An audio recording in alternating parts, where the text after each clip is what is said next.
Папка мне вкусняшек накупил, разных мне придется выбирать. Я его совсем и не просил, учится по взгляду понимать.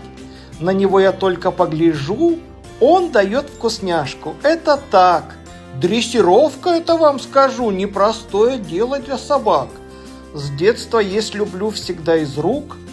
Вкус другой, вам как гурман скажу. Вижу, что старается мой друг.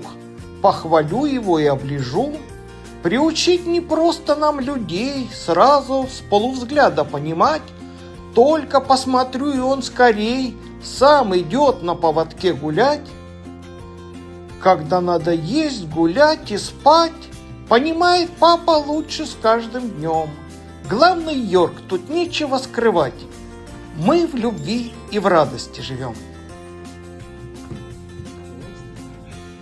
Вкусно было? Ну, ай, вкусно.